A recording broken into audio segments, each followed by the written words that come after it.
Chris, also, let's talk about the Indian IT industry at this point, because like you said, if Hillary wins, then it's going to be business as usual. But Indian IT industry also has been facing some issues as far as US is concerned, and now add to that the Brexit impact. Then which are the key challenges that you see in front of the Indian IT industry at this point as far as their US business is concerned? So there is a slowdown in the global economy because of Brexit, because of slowdown in growth of global economy, and China slowed down.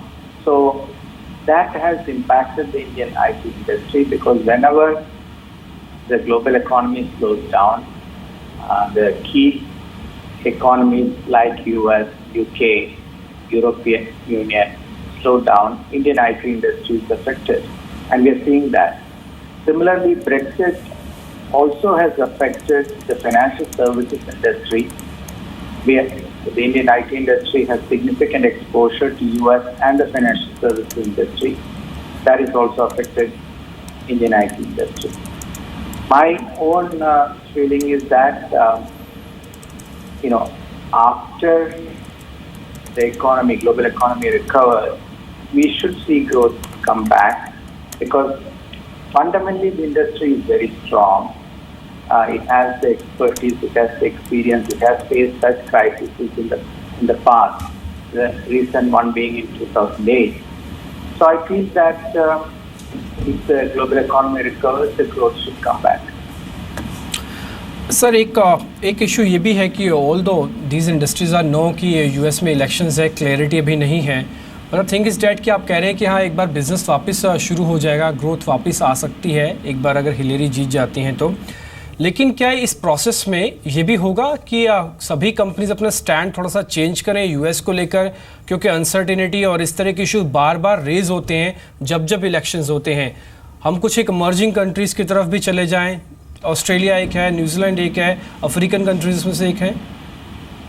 So the Indian industry has diversified beyond US to some extent. Okay. But given that US is the largest economy in the world, it's about $14 trillion out of the $70 trillion of global economy. So clearly the dependence on US would be very high. The other countries are very small. So even though efforts have been made to penetrate other countries, so for example, Indian IT industry has done a good job of entering Australia, US continues to be the dominant market, the number one market for Indian IT industry. Second, US industry has by far been the most advanced in the use of latest technology. That also has benefited Indian IT industry. They have taken the risk of exploring the cutting edge technology, cutting edge business models, etc. Right. Chris, now, the bigger question here right now is, one is obviously the US, and like you said that it'll take its own time till the business in US starts looking up. My second question now is, what is your assessment of this whole Brexit impact and the way industry is dealing with it? Because that is something which is, it's still unfolding. So no one really knows exactly how and where each player will stand because of Brexit impact. What is your assessment of that?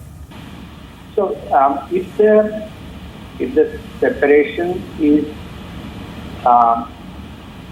smooth, that means if there are no untoward incidents, then this is something that will not have significant impact. Because the Indian IT industry is dependent on its customers. The customers don't get impacted by the separation, then, and since they have time, right, they will have maybe a couple of years, they would plan the transition, they would plan to take care of any challenge that they will face with, and Indian IT industry will not have an impact. Now, if it is not smooth and there are challenges with the separation and there are some untoward incidents, then that will impact Indian IT industry. Definitely. That uncertainty is what is causing the problem right now. Right. All right Chris, thanks for joining us. बहुत बहुत शुक्रिया हमारे साथ इस बातचीत में शामिल होने के लिए. And we hope to speak to you again once the voting is over and the exit poll is out. लेकिन हाँ, इस समय तो कम से कम जो लेटेस्ट पोल है वो एक बार देख लेने चाहिए, वो देख लेने चाहिए, क्योंकि वो लेटेस्ट पोल ऐसे हो रहे हैं कि जैसे इंडिया में चेंज होता है वन डे की तरह, वैसे ही पोल्स वहाँ पे चेंज हो रहे हैं. संदीप हमारे साथ जुड़े हैं. संदीप, मैं अब दिन नहीं बोलूँगा बल्कि आवर्स बोलूँगा, कितने घंटों में कितनी परसेंटेज के हिसाब से वो चेंजेस हो रहे हैं? एकाएक बदलाव देखने को मिले हैं डिम्पी. जिस तरह से कल एफबीआई की ओर से फैसला निकल के सामने आया कि जुलाई की तरह उनको कोई भी ऐसे संकेत नहीं मिले हैं कि कुछ गलत इस्तेमाल किया गया है ईमेल सर्वर का हिलेरी क्लिंटन की ओर से. एकाएक जो ओपिनियन पोल्स है उसमें भी उस तरह का बदलाव साफ तौर पे देखने को मिला है. एफबीआई ने जैसे ही क्लीन चिट दी क्लिंटन को, उसके बाद से देखिए जो ओपिनियन पोल्स आए हैं डिफरेंट एजेंसीज को लेके या तो फिर जो डिफरेंट स्टेट्स को लेके, उसमें बड़ा बदलाव देखने को मिला है. ट्रंप पहले लीड कर रहे थे जब ये एफबीआई की ओर से एजेंसी खबरें निकल के सामने आई थी, लेकिन कल जो बदलाव हुए हैं उसके मुताबिक आप देखिए 5 मेजर स्टेट्स की अगर आप बात करें यूएस में, न्यूयॉर्क की बात कीजिए, कोलोराडो, मिचिगन, वर्जीनिया और न्यू मैक्सिको, इन सब में अगर आप देखें वोट शेयर के हिसाब से हिलेरी अब ज़्यादातर जगह पे आपको लीड करती नजर आएंगी.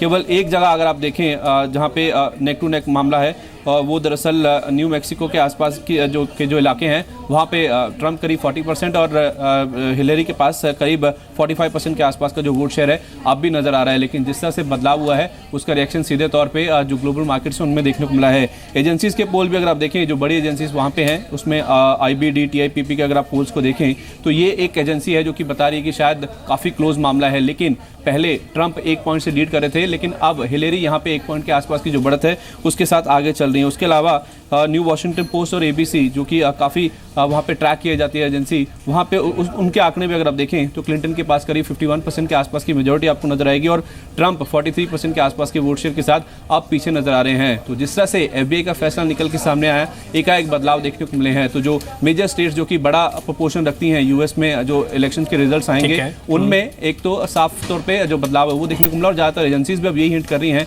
कि शायद क्लिंटन जीतती हुई नजर आएंगी, भले ही छोटे मार्जिन से. ठीक है, ज़्यादातर स्टेट्स के पोल आपने देखे उसमें क्लिंटन को ही थोड़ा आगे रखा गया है और ट्रंप थोड़ा पीछे है. लेकिन कई बार ऐसा होता है कि बाजी पलट जाती है और ऐसी पलटती है कि सट्टा बाजार में जो लोग पैसा लगा रहे हैं या फिर इस लोगों को जो फाइनेंशियल के हिसाब से इस इवेंट को प्ले करते हैं उनको एक मोटा मुनाफा मिलता है. शायद यही भाव भी बता रहे हैं. केतन हमारे साथ जुड़े हैं अहमदाबाद से यही बताने के लिए कि आखिरकार भले इलेक्शन यूएस में है लेकिन सट्टे बाजार पूरी तरह से गर्म भारत के अंदर भी है. कितने का बाजार है, क्या भाव है, क्या रेट चल रहा है, ट्रेडर्स क्या सोचते हैं, इस बारे केतन से समझते हैं. केतन बताएं जल्दी से आप. इलेक्शन हो रहा है, मतलब कि यूएस प्रेसिडेंटशिप का इलेक्शन है और अभी तक जिस तरह से हम सुनते आ रहे हैं, जो वहाँ की लोकल बॉडीज़ ने सर्वे कराया है, तो हिलेरी क्लिंटन है वो काफ़ी आगे बढ़ रही है. लेकिन अब हम जो सटोरियो के सूत्रों के मुताबिक हमारे दर्शकों से कुछ जानकारी है वो साझा करेंगे. उसमें भी डेमोक्रेटिक पार्टी की जो हिलेरी क्लिंटन है वो काफ़ी आगे निकल गई है अपने प्रतिस्पर्धी रिपब्लिकन पार्टी के डोनाल्ड ट्रंप से. और सट्टा बाजार जहां पैसा लगाता है तो वहां सोच समझ कर ही पैसा लगाता है, क्योंकि उनके जेब से पैसा जाता है. और अब हम यहां अपने दर्शकों से 2 नज़रिया शेयर करेंगे, एक भारत का और एक अमेरिकी सट्टा बाजार क्या कहता है वो हम शेयर करेंगे. पहले हम भारत की बात करें तो हिलेरी क्लिंटन पर जीतने के आसार पर 45 पैसा लगाया गया है, जबकि डोनाल्ड ट्रंप के ऊपर $1.40. वहाँ अमेरिका में हिलेरी के ऊपर $0.40 और ट्रंप के ऊपर $1.44. और हम अपने दर्शकों को ये भी बताते हैं कि जिसकी कीमत ज़्यादा होती है उनके जीतने के आसार उतने कम होते हैं. तो भारत में और अमेरिका में जो सटोरिया बाज़ार है वो कम आंकते हैं हिलेरी को इन टर्म्स ऑफ प्राइस में, मतलब कि उनकी जीतने की गुंजाइश काफ़ी ज़्यादा है और डोनाल्ड ट्रंप है उनसे काफ़ी पीछे है. तो हम कह सकते हैं कि पूरे भारत में 600 करोड़ का अब तक का सट्टा लग चुका है. तो सटोरिया अपनी जेब से पैसा लगाते रहे, इसलिए काफ़ी नज़दीक होते हैं वो रुझान से. तो हम कह सकते हैं कि सट्टा बाज़ार है वो हिलेरी क्लिंटन को अगला प्रेसिडेंट के रूप में देखेंगे. तो यही अभी तक के एक रुझान सट्टा बाज़ार से निकल कर आ रहे हैं. चलिए केतन, आप नज़र रखिएगा इस सट्टा बाज़ार पर और यूएस के एग्जिट पोल पर तो हमारी नज़र है ही. लेकिन अब जब यूएस में वोटिंग शुरू होने में चंद घंटे बाकी हैं, it will be nice to revisit कि इन दोनों उम्मीदवारों के मुख्य मुद्दे क्या रहे हैं, एजेंडा क्या रहा है और साथ ही ये दोनों में से जो भी जीतेगा वो किस राह पर यूएस इकोनॉमी को लेकर जाएगा. साक्षी हमारे साथ हैं ये बताने के लिए. Sakshi, there you go.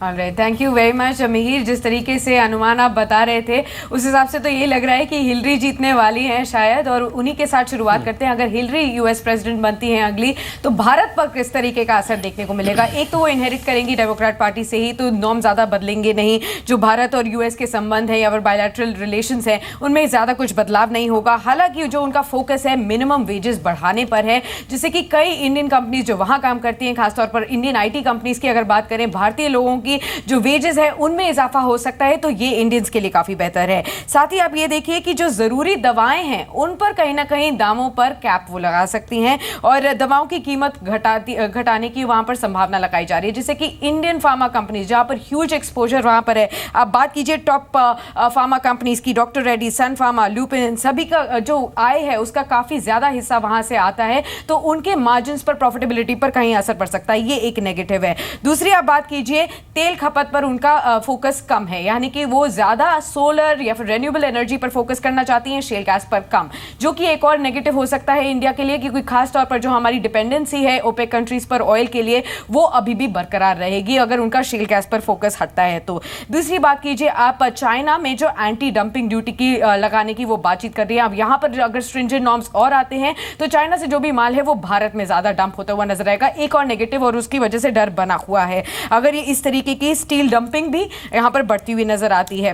ISIS या फिर टेररिज्म की अगर बात करें तो वो एक नई पॉलिसी ला सकती है, जो कि एक भारत के लिए भी काफी फायदेमंद हो सकता है। अब बात करते हैं डोनाल्ड ट्रंप की। अगर बात करें आप यूएस और इंडिया के रिलेशंस की, डोनाल्ड ट्रंप का ये मानना है कि भारत और यूएस के रिलेशंस जो कि अभी काफी अच्छे हैं, वो उसे अपने भाषा में अमेजिंग कहते हैं कि वो करके दिखाएंगे, तो ये एक पॉजिटिव हो सकता है। चाइना और पाकिस्तान को लेकर वो काफी ऑन बोर्ड है। उनका मानना है कि पाकिस्तान एक डबल गेम खेल रहा है यूएस के साथ भी, और चाइना भी जिस तरीके से आगे बढ़ रहा है वो दोनों के ही खिलाफ है, जो कि एक इंडिया के हक में बात आती है। साथ ही आप देखिए एशियन कंट्रीज के साथ जो ट्रेड है, यहाँ एक नेगेटिव फैक्टर हो सकता है, क्योंकि यहाँ पर वो ट्रेड बैरियर्स लगा सकते हैं, व्यापार पर टैरिफ या कोटा लगाने की बात कर रहे हैं, वो एक नेगेटिव हो सकता है। खास तौर पर मैन्युफैक्चरिंग पर उनका काफ़ी फोकस है, डोमेस्टिक मैन्युफैक्चरिंग को अगर वो बढ़ावा देते हैं, जिससे कि अगर इंडियन कंपनीज की बात करें या फिर भारत की बात करें, वो एक नेगेटिव फैक्टर हो सकता है। उभरते देशों के लिए जो लोग वहाँ पर काम करते हैं, नौकरियाँ उनकी नौकरियाँ छीनने पर उनका फोकस है, जो कि एक और नेगेटिव हो सकता है।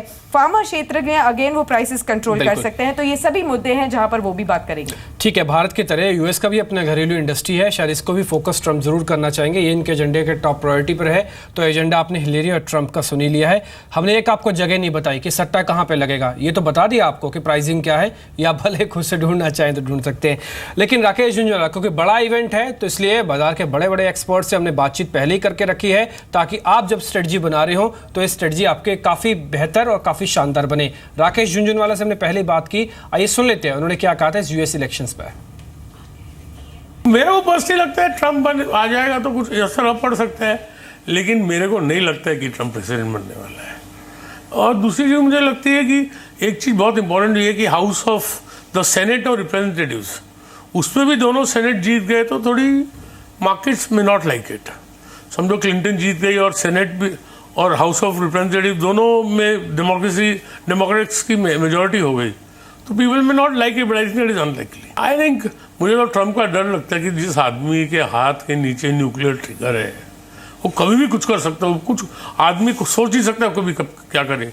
तो लोगों को तो फिक्र है कि वो आएगा तो इकोनॉमिकली प्रॉब्लम हो जाएगी। मुझे तो फिक्र है कि उसने न्यूक्लियर वॉर कर दिया तो जान जाएगी। लेकिन लगता नहीं है ट्रंप आएगा। उसने जो तरीके के मेरी सोच से औरतों के बारे में कोई आदमी बात करे तो बहुत आदमी करते, लेकिन जो तरीके से उसने अपनी बेटी की बात की है, no woman can like that, no woman can bear it, that someone talk of a daughter like this. Also I think he is extremist. I don't, my personal judgement is that, not that I am any expert on American politics, पर मुझे नहीं लगता वो जीतेगा। और Hillary Clinton तो एकदम ultimate politician है, she will maintain the status quo. I think the key take away जो इनके था वो यही था कि बाकी सब तो ठीक है, इनकी पॉलिसी, फॉरेन पॉलिसी, ये वो, अपनी तो जान पे भी आफत आ जाएगी अगर ट्रंप आ गए तो। आनंद, आपकी राय? देखिए, जैसे सब कह रहे हैं, मुझे भी कोई टिप्पणी करनी नहीं चाहिए, क्योंकि वहाँ का क्या होने वाला है ये मुश्किल है कहना। मैं इतना ज़रूर मानता हूँ कि जनरली हमारे देश के लिए रिपब्लिकन्स ख़राब नहीं रहे हैं, और बल्कि डेमोक्रेट्स में हमको थोड़ा सा ज़्यादा प्रॉब्लम रहा है डेमोक्रेटिक पीरियड में। पर्टिकुलरली इस वक्त कौन आएगा ये कहना बड़ा मुश्किल है, और ट्रंप अगर आ गए तो क्या करेंगे ये भी थोड़ा मुश्किल है कहना। तो इसके ऊपर अभी जब कुछ दिनों में रिजल्ट आ जाएगी उसके बाद ही देखना बेहतर है।